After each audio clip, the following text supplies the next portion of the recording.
Hello my friends, uyu munsi tugiye kureba ku bintu bitanu, amakosa 5 aba small creator cyangwa se aba YouTuber bagitangira ushobora gukora bigatuma video zawe zitarebwa cyangwa se zitabona ama views menshi nkuko ubishaka, kandi nyine urumva ko bita bigendana n'umubare wa views uzabona ndetse na watch time. Ariko ibi byose nundi birangira bitumye aba subscribers nabo baba bakiya kwera ko iyo abantu batakunze ibintu byawe ntago babireba, iyo batabirebye nyine ntago basubscribinga kuri iyo channel. Tugiye kureba nyine amakosa amwe namwe ushobora gukora, ariko amwe muri yo nayo umuntu akora ariko uploading indirimbo, video cyangwa se ikindi kintu cyose wakora niba comedy, andi nayo ushobora kuyakora mu gihe video imaze kugera kuri channel yawe, imaze kugera kuri YouTube, bigatuma nyine aba views n'ama subscribers, watch time byose bigwa hasi. Nyamara wari uziko wakoze ikintu cyiza, nyamara kubera aya makosa 5 ugasanga ibintu byawe ntago birebwe. Reka tureke gutinda tugende duhereye ku ikosa rya mbere. Abantu mugiye kubireba mu byiteho cyane, muzanshimira nyuma mubaje kubona ko ibi bintu ari byo koko, kuko ndagenda mbaha n'ingero z'ama channels namwe muzi, yaba ari international cyangwa se n'amari regional kuri level yacu muragenda mubibona. Ubundi ikosa rya mbere aba small creators cyangwa se aba YouTuber batuye abakora nuko babanza intro, video ya intro ikabanza mbere y'ikindi kintu cyose. Ubundi mwibukiranye neza, ubundi iyo video igiye kujya kuri YouTube ushyiraho title. Iyo title aba ari title ivuga ibintu bizaba biri muri ya video. Nyamara iyo ubanje intro, hari igihe umuntu areba akabona bya bintu byawe bibanjeho intro agahita abona ko ari ibintu bya fake. Muzarebe muri channels zigiye zikomeye ntago babanza intro, no kuvuga ngo umuntu arabanza agacisha akantu gatoya k'inshamu make biravugwa muri iyo video. Niba ari nk'ikiganiro yagiranye n'umuntu akabanza agacisha mutu event dutoya twaba udushekeze cyangwa se dukurura amatwi y'abantu. Nyuma yaho twatuntu tumaze gucaho turi butume ushaka kureba ikiganiro, noneho nibwo acishaho intro. Ntiriwe mvuga amazina ya channel, murabizi channel zikomeye hano mu gihugu cyacu kuntu babigenza. Arabanza niba ikiganiro yagiranye n'umuntu akashyiraho twatuntu turatuma wumva ukuruwe kureba ya video. Niko nahanga bigomba kugenda. Nuvuga ngo ushobora kuba udafite wenda channel ikora ibiganiro biganira n'abantu, ariko ukaba ukora ibiganiro byubaka. Niba uvuze urugero uti ikiganiro kivuga ku makosa, banza ukurura umuntu ushaka utwo tuntu, wibanzaho intro yawe. None numara kuvuga ka kantu gashobora gukurura umuntu, nyuma yaho uhita ushyiraho intro yawe, umuntu amenye na channel yawe. Ikindi kandi ugomba kwirinda gushyiraho utuntu twa subscribe ako kanya ugitangiye gufungura video, kuko hari igihe umuntu ahita abona ko ahari utari serious, akabona ko channel yawe nta kintu kiri. Ubanje intro uhise ukubitamo akantu ka subscribe, ibyo ngibyo bitaca umuntu intege, akabona ko icyo wigendera ni ukwishakira aba subscribers. Ariko urindiriye gato ukabanza ukabwira umuntu incamake ikintu ugiye kuvuga, warangiza nyuma mu kiganiro hagati ukaba wamwibutsa gukora subscribe. It's okay, nta kibazo byakorwa, ariko bitari ibintu biziye rimwe ngo bihanze intro asiyo subscribe usange video yawe igiye kuza umuntu deja yamaje kwigendera. Kwa abantu bareba video ukabona kuko yahageze ariko yahise yigendera, bya nabyo ni ibintu bituma atazagaruka, kandi ikindi binatuma n'ibindi bintu washyize kuri video zawe zindi zisanzwe nabyo atabireba, ahita abona ko iyo channel ari ibyo ngibyo bayibereyemo bimeze nk'imikino. Ntekereza ko ikosa rya mbere muryumvishe kandi mwumvishe n'impamvu yaryo. Icya kabiri, ikosa rya kabiri aba small creators bakora ni uploadingira video muri application ya YouTube. Murabona mwitegereje ahangaha, iyo uploadingiye hano muri application ya YouTube urabona ko harimo option nkeya, harimo title, hakazamo na description, hari ibindi bintu hasi bitariho, kandi turaza kubona umumaro wabyo kugira ngo video yawe ibashe kubonwa ndetse ibashe kugaragara mu bantu. Kumufungura nyine ugahita ubona video zizanye utarasacinga, nivuga ngo bino byo hasi nabyo ukeneye kwishyiramo. Rero niba ushaka kugira ngo ushyiremo ibyo bintu byose, ikintu cya mbere ni ukujya muri browser, tuvuga fata nka Google Chrome, akaba arimo uploadingira video yawe. Kuko murabona ko ho muri Google Chrome option zose zirashoboka. Urabona ko umanutse hano hasi ubona n'utundi tuntu turenze description na title. Ikindi urabona ko hano iyo turi ku uploadinga video uyaploadinze nta title iriho, kandi iri ngiri ni ikosa. Kubera iki? Ni ukuvuga ngo ubundi title ushyizeho nyuma ntago YouTube iba yabashe kuyicekinga. Ariko mbere yuko tujya kuri ikintu cya title, reka tubanze turebe ikintu bita thumbnail cyangwa se ya foto igaragara YouTube ujye ufungura video werekana video. Hari ifoto niba usacinze uri kubona wenda izina rya video ariko hari n'ifoto runaka ikurura abantu ibiriho. Iriya foto urabona ko iri kwa uploadinga, ntabwo iriya foto ihita ijyaho akenshi, ahubwo hari iyo YouTube ishobora gukora auto generation igashyiraho ifoto runaka ivanye muri video yawe. Icyambere rero, iriya video numara kuya-uploadinga ukabona gushyiraho ya foto yawe ya thumbnail cyangwa se ya foto izajya igaragara kuri video yawe, icyo gihe wibuke ko wa-uploadinze video bakayicekinga. Urabona hano hasi baba bari gukora icyo bita upload and checking, baka-uploadinga video yawe ariko bakanayicekinga. Iyo rero thumbnail, tuvuga urugero uvuze kuri video nziza ariko ushyizeho ifoto mbi, kubera ko amafoto nayo agira ama copyright, agira n'ibindi bintu n'amasuku n'iki, ni ukuvuga ngo ya foto niba irimo ikintu tuvuga urugero YouTube itemera, niba tuvuga urugero wenda ari amafoto y'urukozasoni cyangwa iki, icyo gihe uyishyizeho bamaze kwa uploadinga no gucekinga bakakubwira ko nta kibazo kirimo.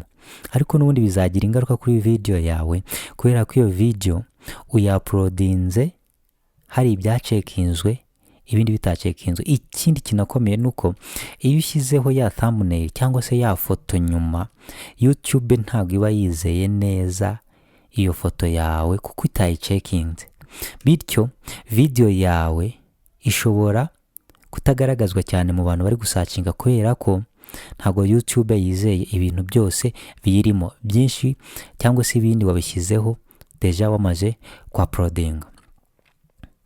Ikosa rya gatatu, murabona ko iyo umuntu ari kwa uploadinga video akenshi abatarayita izina iyo video iraba ifite kuri YouTube, kandi buriya buri kantu kose YouTube ya uploadinze murabona ko hano handitse ngo file name, nuvuga ngo ni izina ry'iyo video. Iyo video ushyize kuri YouTube urabona ko iyo ukiye uploading ifite izina yishakiye, either izina rishobora kusharwa na VID wenda nk'ifoto wafashe cyangwa se video wafashe kuri telefone, cyangwa se niba ari nka video wakoreye muri programme runaka ukarendaringa ka kazina washyizeho kawe ko kugira ngo uyibuke niko YouTube ibona. Bivuze ngo muri database za YouTube zibanze muri file name haba harimo rya zina iringiri mubona ridasobanutse. Ibi rero bituma iyo ugiye hirya muri title name cyangwa se muri title ugashyiraho izina, yes rijyaho pe, ariko bivuga ko ya file name yawe ari irindi zina ridasanzwe ridasobanutse. Ibi rero wabigenza ute kugira ngo file yawe ijye ifite izina risa nk'irya title? Bisaba ko usubira inyuma mbere yo uploadinga video yawe, ukaza hano video iri, ukabanza ugahindura izina. Niba tuvuge ushaka gusobanura amakosa abantu bakora, ukabyandikaho amakosa 5 abantu bakora bari ku uploadinga. Icyo gihe iyo ya uploadinze hahandi ya title na rya zina bihita bisa, kandi muri database za YouTube ya video yawe n'ubundi niko iba yitwa. Ibyo rero bituma kwibona byoroha ndetse no kuba video yagaragarizwa abandi bantu bari kureba kuri YouTube nabyo bikihuta cyane.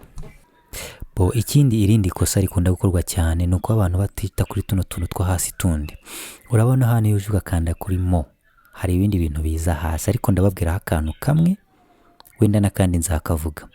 Urabona nk'ubu ngubu muri rusange ushobora kuba ufite channel ariko ivuge ku bintu runaka, ugakenera guhindura ukavuga ku bindi bintu, ariko YouTube yo bikeneye kwibwira ibyo bintu wavuzeho ibyo ari byo. Murabona iyo uje hano ahantu handitse ngo category, harimo utuntu twinshi. Murabona harimo music, harimo comedy, harimo educational, entertainment n'ibindi.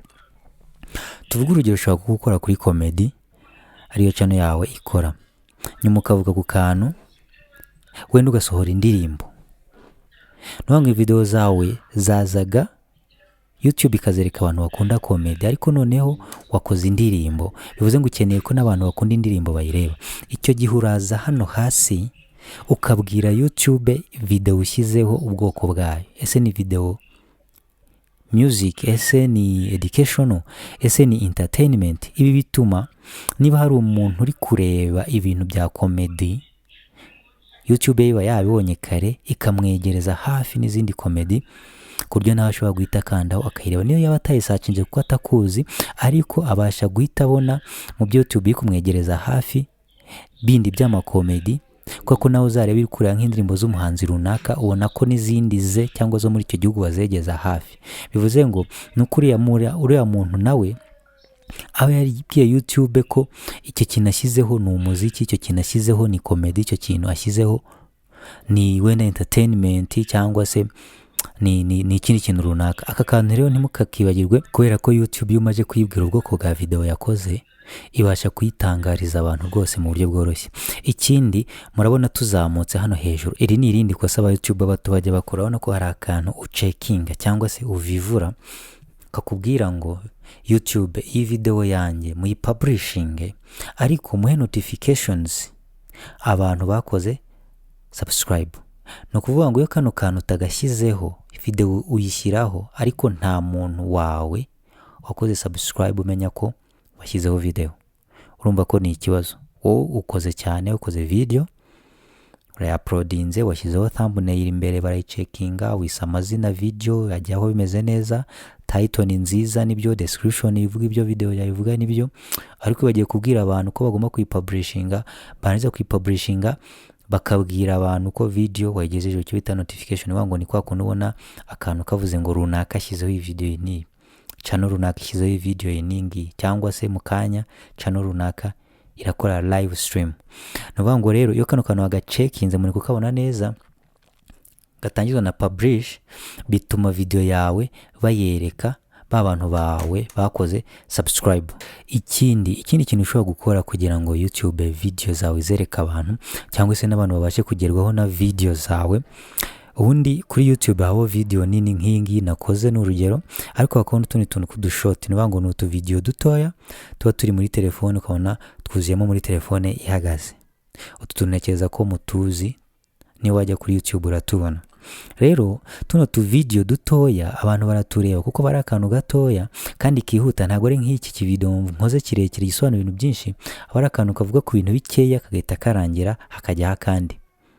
Utu tuntu abantu baratureba cyane, kandi dutuma tubatera amatsiko yo kumenya video nini ahantu iri, cyane cyane ko ufite n'uburenganzira bwo kuba wajyamo ukavuga neza ko ako video kavuye mu yindi video nini ku buryo abantu bashobora kubireba.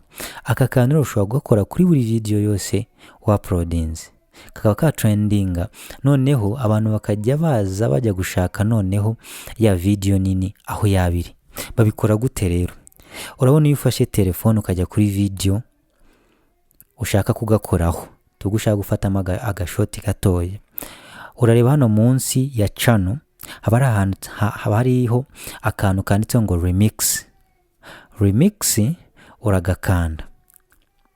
None wamara kugakanda ukinjiramo imbere, urabona ko bahita baguha, kanze mbibereke neza, ujya ahangaha handitse tuvuge iyi video niyo ushaka gukorera agashoti iyi video, ujya hari handitse remix. Wamara kugera hano handitse remix, urabona ko bahita baguha ngo edit into a short, winjiramo kuko nyine ushaka gukoramo agashoti. Wamara kugeramo urabona ko bahita bafata video yawe bakayigira nini nka video yakuzura muri telefone. Noneho urabona ko ushobora gufata video ukayishyiramo hagati bitewe n'ahantu ikintu ushaka ko kigaragara kiri. Icya kabiri, ushobora kwegeza imbere kano ko hasi ukaba wageza hagati muri video, warangiza ugakora ahitwa done. Urabona ko ikoze done baguha agashoti video. Urabona ko nk'aha ngaha bari gutanga amasegonda 15. Aya masegonda 15 rero uhita ukanda hano kuri next, kuko ufite na option nyinshi z'ibintu ushobora gukora. Ukagendamo imbere ukaba wabasha guhindura amazina, ukaba washyiraho caption, ukayishyira public, ukaba washyiraho location, cyangwa se ugashyiraho n'ibindi bintu byose, niba ari video yakozwe y'abana cyangwa se na video runaka y'abantu bakuru gusa, byose ukabishyiramo. Warangiza ibi bintu byose ubirangije ugahita ujya kuri publish, kaka video nako kagahita kajyaho. Aka video gashobora kongerera views kandi kakakugirira umumaro cyane, abantu bakaza kureba ya video nini wakoze, bigatuma views zawe ziyongera. Ese ubibonye ute? Ubonye aya makosa yo wari uyazi? Ntekereza ko hari utuntu duke ubashije kungukamo, kandi niba byose ari bishyashya biroroshye cyane, ni ugukoresha channel yawe n'ubundi kajya kuri YouTube, zira option zose nawe ubasha kuzibonera unyuze muri browser runaka, ukabasha kuba wabasha kubona nawe views nyinshi. Andika muri comment umbwire uko wabibonye, ese video iragufashije, ese hari ikindi kintu utasobanukiwe, ese hari icyo ushaka ko dusobanura kindi, ese hari n'ikindi kibazo muri rusange waba ufite, kugira ngo byose tubashe kubireba kandi tuzabashe no kubisubiza. Ubaye rero ubwa mbere ugeze kuri ino channel, so ukora subscribe uko tugira ibiganiro byinshi cyane, ukaba wakanda no kunzogera kugira ngo ujye ubone notification. It's okay, byose ntacyo bitwaye. Ubundi hasigaye ciao, Uwiteka abarinde.